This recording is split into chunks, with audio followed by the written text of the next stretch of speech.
Hello,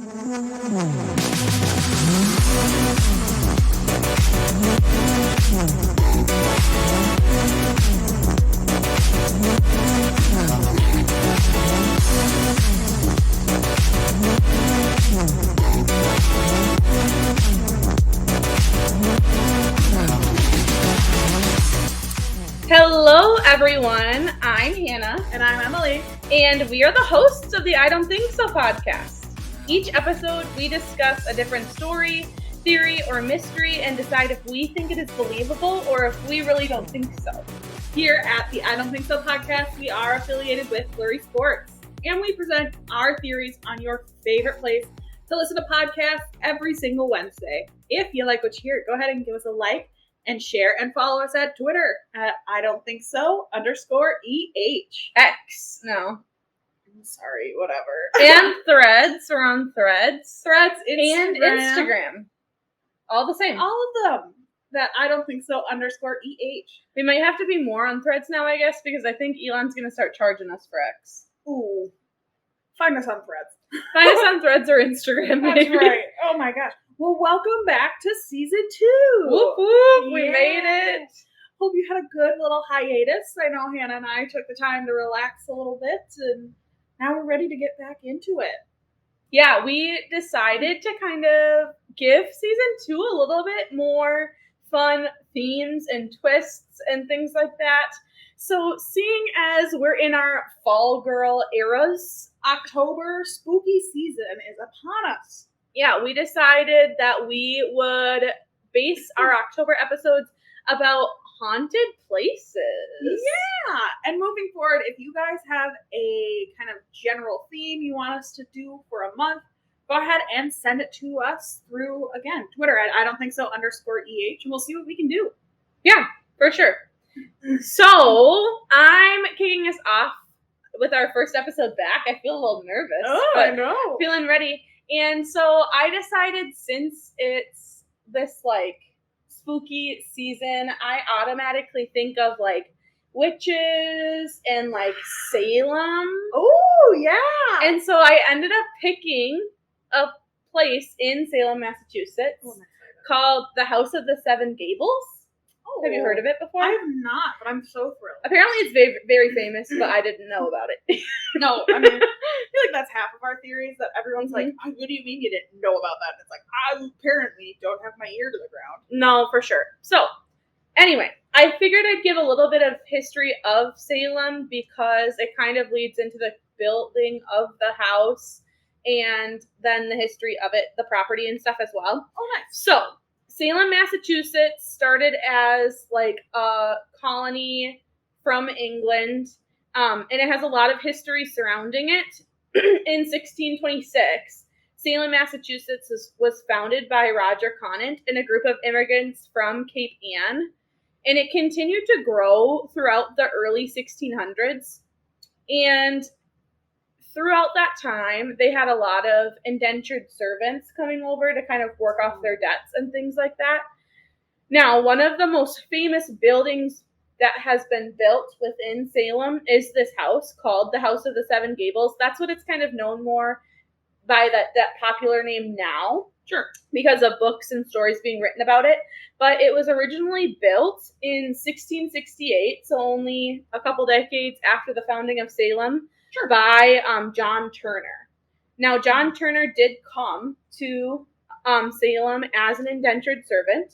Okay. But he ended up being a very wealthy merchant after paying off his debts. And this house that he built was originally named the Turner Ingersoll Mansion after the two most prominent families to live there. But now, because of the stories, it's referred to as the House of the Seven Gables. So, this was lived in first by 3 different generations of the Turner family. Nice. After he had built it. But it was eventually they had lost all their fortune, and it was acquired by Samuel Ingersoll. Now, Samuel Ingersoll had a daughter named Susanna, and she often invited her cousin Nathaniel Hawthorne, the famous Salem-born author, to the house. Ooh. And so Nathaniel, as he grew, eventually wrote a book named after the House of the Seven Gables, and kind of dramatized a lot of the things that he found creepy and scary about the house. But there's still some truth behind it too, as he talks about different like secret passageways, witch trials, all of these things that did actually occur within the house. So as he was growing up, he kind of took a lot of inspiration about his time with Susanna, but his descriptions of the house include it being like very dark, ominous, and like not well kept. However, the actual house was always really well kept, and now it's in the property of like historians and things like that. Right, it's like a historical site, and Sure. so it is still very well kept. It's not considered weather beaten or old, but in the story, it's like given this very dark and ominous like setting, Sure. right? It is said, however, that the book does describe a curse based on the stories from Hawthorne's real life. So I'm going to kind of describe to you how Hawthorne shares it in the book, and then I'll then share how this was inspired by his real life growing up. So in the book, there's a character named Matthew Mall who owned the land that the Gables was eventually built on, okay? There's another character named Colonel Pychian who decided that he wanted the property that Mall owned, and he got others to help him accuse Mall of witchcraft, and his trial ended up being on this land, and eventually Mall was charged with witchcraft in order to be hung. Oh. So Pychian served as judge over this trial. So he wanted the land. He accused this man of being the witch. Or warlock, I guess. Oh, sure. And he's the one that served as judge. How's that fair? Okay? Judge Jury, executioner right there. Right. Now, as Mall was about to be hanged, he pointed to Pychian and said, God will give him blood to drink right before he died. Now, Pychian eventually obtained the land, built the Gables. However, during his first meal within the mansion, the judge ended up dying by choking on his own blood. Ooh! Now, following the death in the story, the land was once again restored to the Mall family. The curse was lifted. Now, there's obviously some fictional contributions to this story, but there is some truth behind the curse. So, beyond the book, there's some truth that Hawthorne shares as to what is now known as the Hawthorne curse. Records show that Hawthorne's great-grandfather, John Hathorne, who is related to the Ingersolls, did serve as a judge during the Salem witch trials of 1692. Oh, boy. It's said in some writings that Hathorne did show some sympathy for accused witches, but never regretted his involvement in their trials or executions. And Hathorne talked widely about how he truly believed in the evil of witchcraft, and he thought that witches were a real threat to the population of Salem. And many of the trials that he presided over happened within the House of the Gables, Seven Gables. Okay? Now, because of his involvement, many believe that Hathorne was cursed following a lot of the witchcraft hysteria in the late 1600s. Eventually, Hathorne's family lost a lot of their wealth, status, and power within the Salem community, and it's believed that when Nathaniel was born in 1804, the curse hadn't been lifted yet. This led Nathaniel Hawthorne to see evils of the property and for spirits to remain within the walls of the House of the Seven Gables.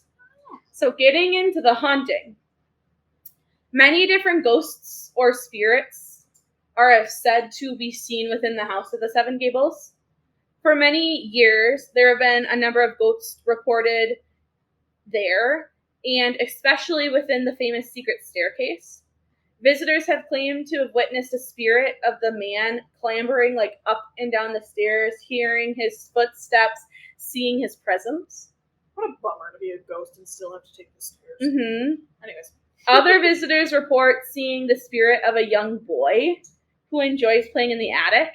And throughout the day, his little footsteps can be heard, like pouncing up and down the stairs, along with giggles and laughter. And according to historians' records, the attic space was once functioned as the servant quarters, and people believe that it might have been a child of one of the servants who lived there. Others believe it may have been the spirit of Julian, who is the son of Nathaniel Hawthorne, but there's not a lot of evidence to back up why he would continue to be there, seeing as Nathaniel Hawthorne never actually lived there. He just visited it. Sure.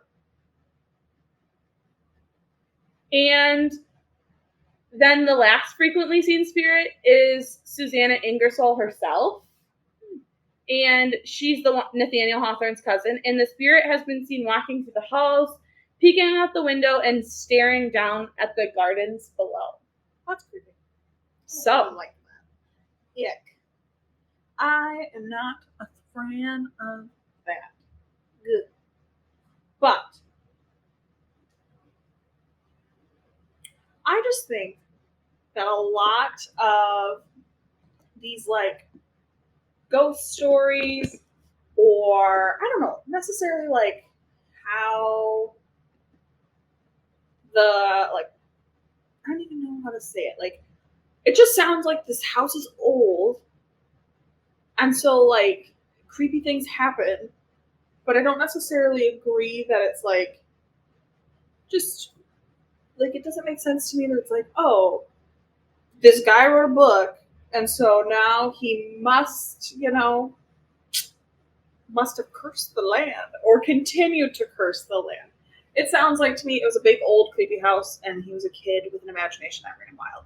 That being said, reports that things are happening now, in my opinion, probably the house is hundreds of years old. Bet you a lot of people have died there. Right. Well, and that's kind of, I feel what my take is going to be for most of these episodes is I believe in spirits being able to be seen. So it wouldn't surprise me if there are spirits surrounding the house. I don't know if there's necessarily a curse based on these things, but at the same time, I do kind of believe in karma as well. And if you're doing bad things are probably going to happen to you. Bad things are going to follow, and that's what you get. That is life. What are you going to do? Yeah, so that will kind of end this first segment there. So, last year, you might have remembered, or last season, whatever you want to call it, you might have remembered, typically our next segment was our Absolutely Not section. And while I still think that will come up from time to time, Hannah and I have decided that the person who doesn't bring the theory has to bring a little something extra with them. So, Hannah, I wanted to bring a little news story that I found. Oh, God. That just came out not too long ago, September 20th. So yesterday? All about... I guess we're recording a month early, so it'll be a while for you. It'll be a while from you. It is from the National Plowing Championships in Ireland, hosted a Guinness World Record attempt where 995 people threw their Wellington boots in the air at the same time. Was Niall Horan there? I wish. The annual agricultural show and plowing contest in, Ireland featured hundreds of waterproof rubber boots flying through the air at the same time in a record attempt organized by youth farming group Macra. The previous record for most people throwing Wellington boots simultaneously was set at 192 at the Holsworthy and Stratton Agricultural Show in England in 2018. Macra said evidence from the attempt is now submitted to Guinness World Records for official certification. All these boots will be donated to schools across Ireland.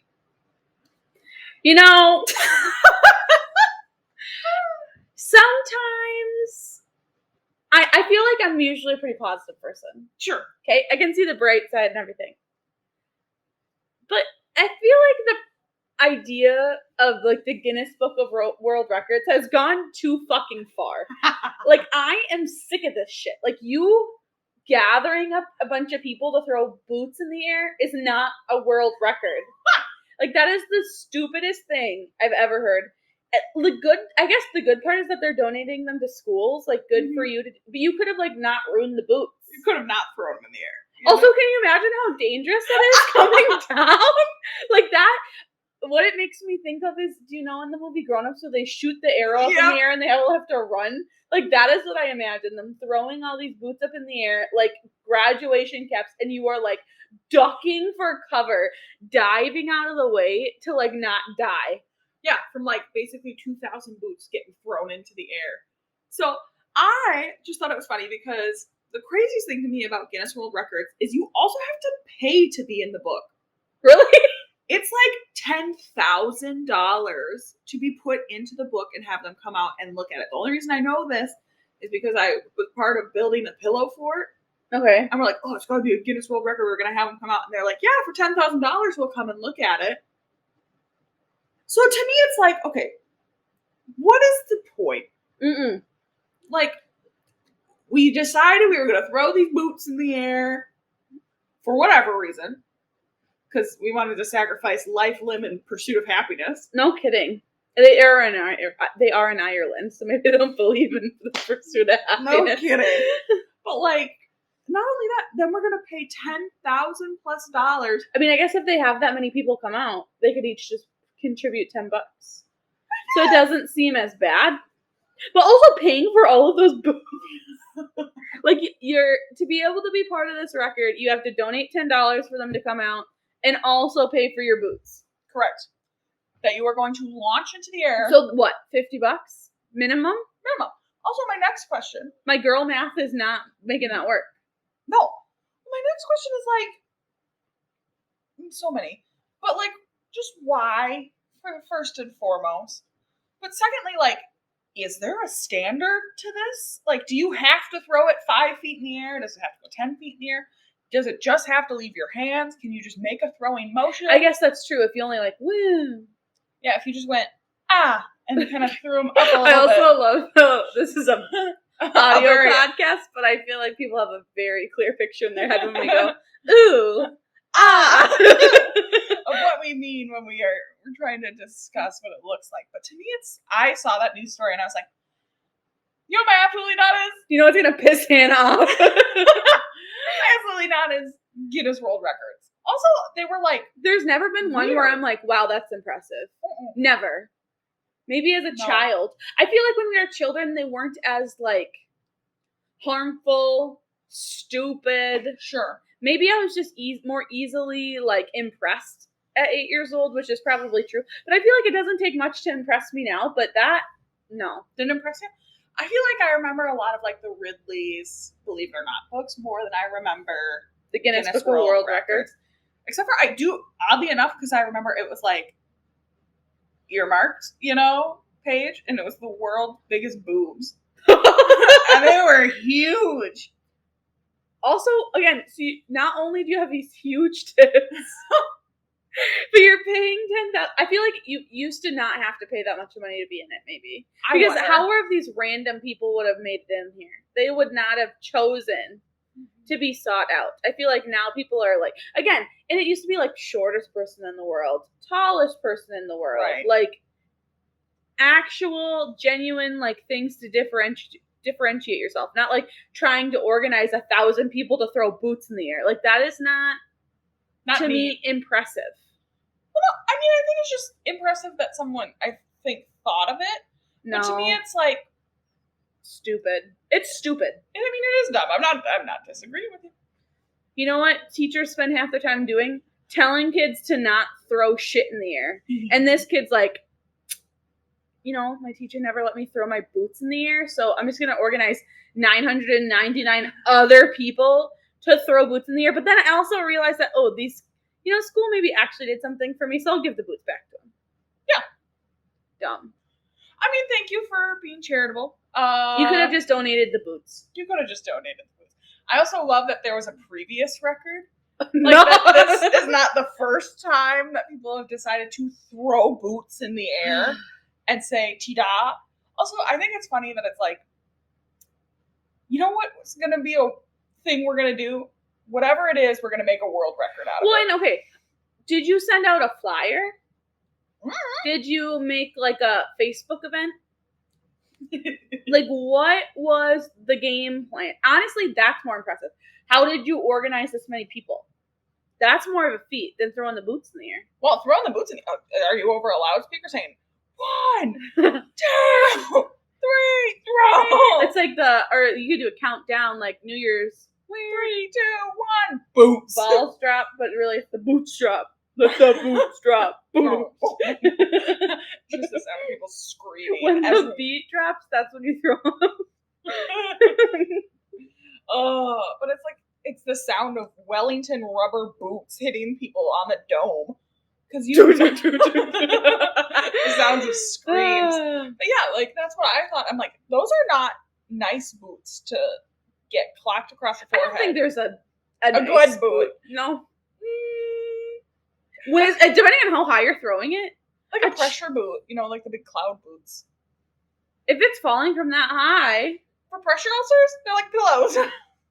Yeah, a pillow fight. Have you ever been beamed in the face when one got knocked out?